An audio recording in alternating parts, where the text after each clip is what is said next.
Si je vous dis Roland-Garros, 27 000 personnes dans les tribunes, Zidane et Pierre Gasly qui remettent les trophées et les Espagnols qui dominent complètement le terrain. Vous pensez au tennis, n'est-ce pas? Eh bien c'est raté, c'était du paddle. Et ce même sport qui a rempli Roland-Garros construit maintenant des terrains dans des églises aux Pays-Bas, sur l'eau au Koweït et même dans des grottes en Suède. Et on est passé en moins de 10 ans de 200 terrains à plus de 4000 en France. Ça fait un total de 850 000 joueurs. Et si je vous dis que Rafael Nadal, Zidane, Tony Parker ou même Ibrahimovic investissent des millions dedans, vous vous dites que c'est juste le nouveau sport à la mode, sauf que non. Le paddle n'est pas simplement un sport, c'est la plus grande machine pour faire des rencontres professionnelles qui existent actuellement. En gros, networker. 42% des joueurs sont des cadres supérieurs, médecins, avocats, ingénieurs. Il y a même des tournois par secteur d'activité, la Private Equity Paddle Cup, le paddle de la finance et même le Bati Paddle pour le BTP. Pendant que tout le monde pense que c'est juste le tennis pour ceux qui ont la flemme de courir, les entrepreneurs ont compris quelque chose derrière cette nouvelle tendance. Alors dans cette vidéo, je vais vous montrer comment un sport inventé complètement par accident au Mexique est devenu en moins de 10 ans la plateforme de networking la plus puissante de France. Le paddle a littéralement mis au placard les petits déj d'affaires et les vendredis après-midi au golf. Alors j'ai enquêté plusieurs jours auprès des clubs de paddle pour comprendre les mécanismes marketing qui font de ce sport la nouvelle référence en networking.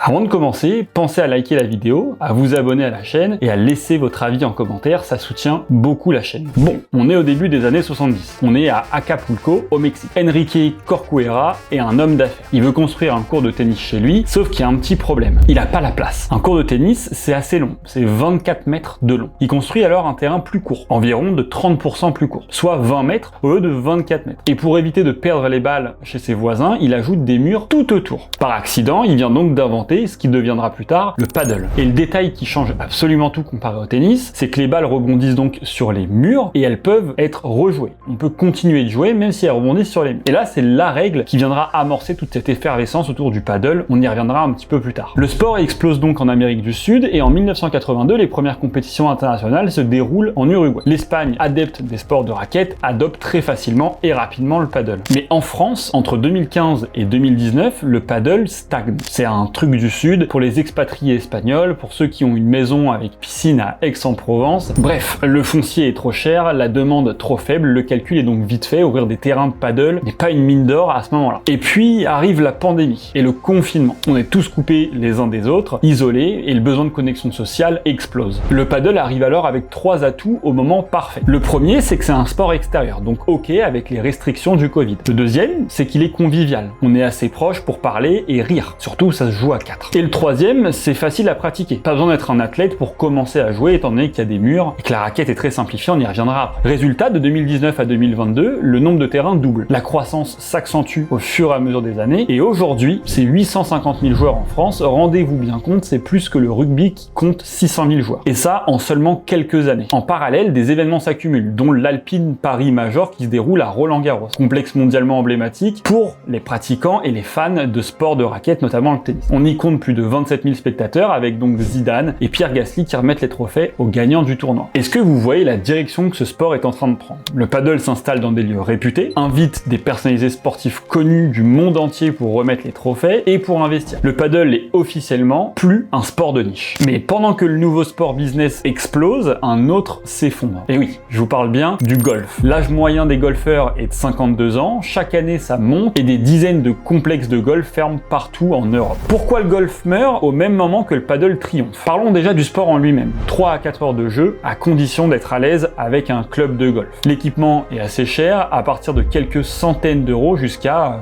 des milliers et des milliers. On y rajoute aussi à ça le green fees. Dans chaque golf où on se rend, il faut payer une cotisation. Bref, la barrière à l'entrée est quand même assez grosse, c'est trop exclusif, la culture est vieillissante, les dress codes sont restrictifs, peu accessibles. Finalement, c'est un petit peu tout l'inverse du paddle, qui lui se pratique en 1 heure de jeu. Cool, non? C'est accessible pour quelques dizaines d'euros, on vous prête le matériel et la pratique est surtout simplifiée. Le terrain est plus petit, la raquette est plus maniable et il y a des vitres pour faire des rebonds partout autour de soi. Un senior de 50 ans peut donc jouer avec un étudiant de 20 ans sans se poser de questions. Et le format, quant à lui, c'est toujours un 2 contre 2. Le golf était donc le sport business du XXe siècle, tandis que le paddle est le sport business du XXIe siècle.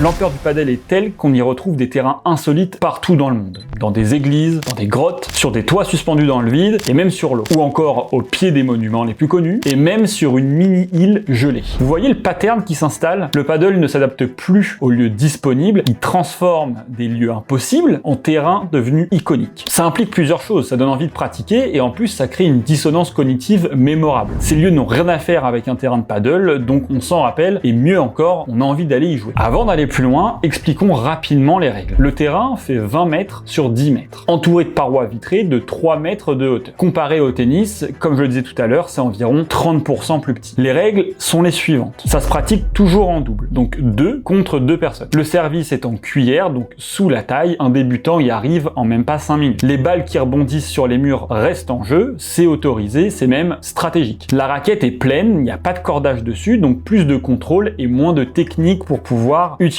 la raquette. Là où le tennis, il faut plusieurs mois pour être à l'aise, avec le paddle, on parle de quelques heures environ. Est-ce que vous commencez à comprendre le pattern autour du networking qui s'installe aussi? Regardons maintenant le profil des joueurs. 42% des joueurs de paddle en France sont des CSP+, l'âge moyen est de 39 ans, donc pleine vie active, je dirais même au top de sa vie active, et c'est clairement un sport élitiste. Mais une élite moderne, accessible et connectée. Mais alors, après avoir creusé sur le sujet, je me suis demandé comment le paddle a fait pour cocher toutes les cases du sport parfait pour networker, sans même le savoir. Parce que Enrique Corcuera, il voulait juste un cours de tennis chez lui finalement. Bon, alors il avait pas la place, mais donc il en a fait rentrer un plus petit. Et pourtant, le paddle est devenu le fief pour signer des contrats malgré lui. Laissez-moi vous expliquer ce que j'ai repéré. Déjà, le format obligatoire de 2 contre 2. Le paddle, comme vous le savez, c'est toujours en double. Par conséquent, vous devez amener quelqu'un, c'est une occasion parfaite pour contacter un ancien prospect que vous vouliez voir qui pratique régulièrement du sport. Vous êtes donc 4 sur le terrain, vous devez trouver 2 autres personnes pour remplir un second match. Il y a donc ce qu'on appelle l'élargissement du réseau automatique. Les règles de ce sport lissent les niveaux. Des groupes hétérogènes peuvent jouer ensemble sans problème. Quelqu'un de 50 ans avec quelqu'un de 20 ans, pas de souci. Ensuite, on a l'espace de jeu. Je vous le rappelle, 20 mètres par 10 pour 4 personnes. Donc en conséquence, une proximité physique forcée. En comparaison au tennis, pour en avoir déjà fait, même si vous parlez fort, vous n'entendrez pas bien votre adversaire. Alors pour donner des indications, ok, mais pour faire une discussion, c'est même pas la peine d'y penser. Puis l'écosystème business club, il est là le vrai coup de génie. C'est ce qui s'est passé en dehors des terrains. Des business clubs ont émergé partout en France et leur modèle est particulier. Je m'explique. Ils ont pas de terrain à eux, mais ils louent des créneaux dans des clubs existants. Donc leur produit, ce n'est pas le paddle, c'est l'accès à un réseau d'entrepreneurs via le paddle. Avec un membership annuel, des team building pour les entreprises, des sponsoring pour les marques. Bref, certains clubs en ont ouvert 5 en moins de 4 mois. Oui, 4 mois. Et voilà où ça devient vraiment intéressant. Quand vous jouez au paddle dans un club premium, vous ne jouez pas juste au paddle. Vous affichez votre appartenance à un cercle social. Vous postez une story Instagram sur le cours floqué par le club privé et si vous poussez vraiment la rentabilité de votre session, vous en faites même un post sur LinkedIn. Le message derrière tout ça, c'est simplement de dire je suis dans le cercle des gens qui réussissent, je network avec les bonnes personnes, je suis actif, dynamique et même connecté. C'est donc un signal social de quelqu'un qui est cool. Et ce signal crée un effet d'entraînement. Vos contacts voient que vous faites du paddle, ils veulent aussi afficher ce signal, ils se mettent au paddle, ils postent à leur tour, leurs contacts le voient. Bref, c'est une chaîne sans fin. Le paddle n'est donc plus un sport, c'est un badge d'appartenance à une catégorie de personnes stylées, mais à la fois quand même réservées. Le golf avait déjà cette image auparavant, mais elle n'a pas évolué avec son temps. Le paddle, c'est l'image du nouvel entrepreneur. Moderne, accessible, connecté,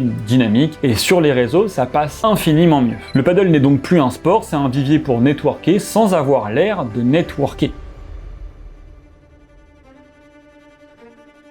Bon, maintenant qu'on sait comment le paddle a pris la première place du networking, analysons ensemble les patterns marketing qui le rendent aussi tendance. Le premier principe est théorisé par Thorstein Veblen, excusez-moi de mon accent. En 1899, il publie la théorie de la classe de loisirs. Son idée est que les gens ne consomment pas par pure valeur intrinsèque du produit, mais plutôt par le signal de statut social. C'est ce qu'il appelle la consommation ostentatoire. Et c'est exactement ce que fait le paddle. Reprenons l'exemple de la personne qui va poster une story Instagram. Si le terrain est floqué par un club privé, vous n'affichez pas juste que vous faites du sport, vous affichez que vous correspondez à une classe sociale. Vous affichez sans le savoir, je fais partie du cercle des gens qui réussissent. Et c'est un signal social très fort. Le golf avait un petit peu cette fonction pendant plus de 50 ans. Sauf que avec le vieillissement, sur les réseaux sociaux, le paddle passe infiniment mieux. Le deuxième principe psychologique est théorisé par Robert Cialdini, un psychologue qui a passé sa vie à étudier la persuasion. Un de ses principes clés, c'est la preuve sociale. Les gens copient les actions des autres pour déterminer le comportement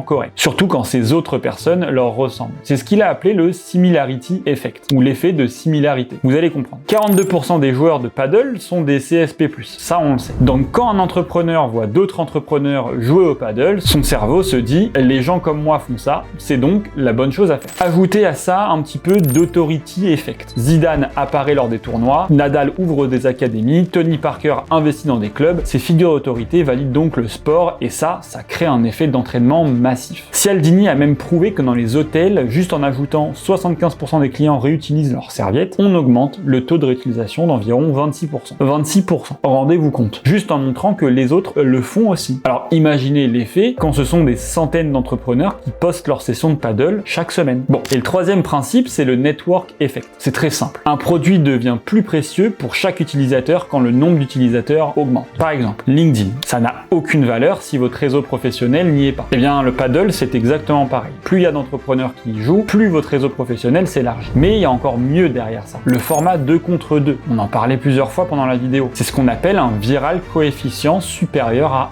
1. Le viral coefficient, c'est le nombre de nouveaux utilisateurs générés par chaque utilisateur existant. Au paddle, le format 2 contre 2, il oblige à ramener quelqu'un. Jusque-là, on le sait. Et c'est le minimum. Si on veut jouer à plusieurs, il faut au moins qu'on ramène une personne. Et sur le terrain, vous êtes 4. Donc, si on fait un petit calcul, chaque session expose potentiellement 3 nouvelles personnes au sport. Le paddle se veut donc être un énorme réseau de networking, rien qu'avec ses règles et la population qui y joue. Et le meilleur pour la fin, c'est l'art de créer du désir par le refus. Les clubs business avec membership annuel, donc des abonnements annuels, créent une barrière à l'entrée qui est artificielle mais super forte. Ils imposent des créneaux limités, les événements privés sont uniquement sur invitation et les prix s'envolent. Ils sont assez élevés. Ça crée 2 effets psychologiques puissants. Le premier, c'est la rareté qui augmente donc le désir. Prenons l'exemple de British Airways. Quand ils ont annoncé la fin du Concorde, les ventes ont explosé le lendemain parce que la rareté commençait à s'accentuer. Rien n'avait changé sur l'avion pourtant, juste la perception qu'il deviendrait bientôt inaccessible. C'est ce qu'on appelle le FOMO, Fear of Missing Out, la peur de rater quelque chose. Le deuxième point, c'est que ça maintient le profil homogène CSP+,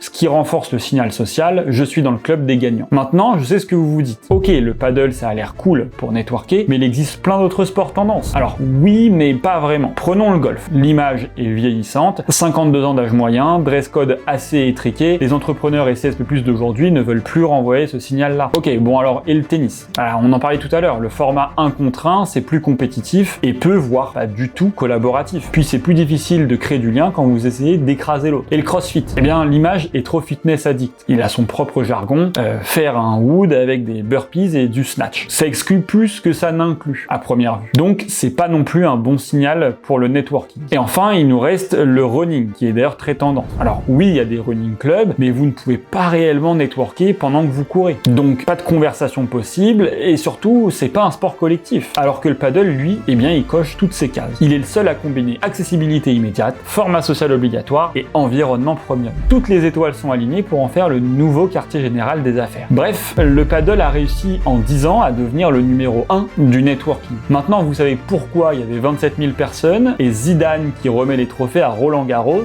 à un tournoi non pas tennis, mais donc de paddle. La vraie question maintenant, c'est est-ce que ça va durer ou s'essouffler comme le squash qui a connu 2 millions d'utilisateurs réguliers pour finalement retomber à seulement 200 000. Le paddle va-t-il garder cette image ou va-t-il se démocratiser? Le temps nous le dira. Une chose est sûre, la prochaine fois que vous verrez un post LinkedIn avec quelqu'un sur un terrain de paddle, vous serez probablement la vraie raison du match.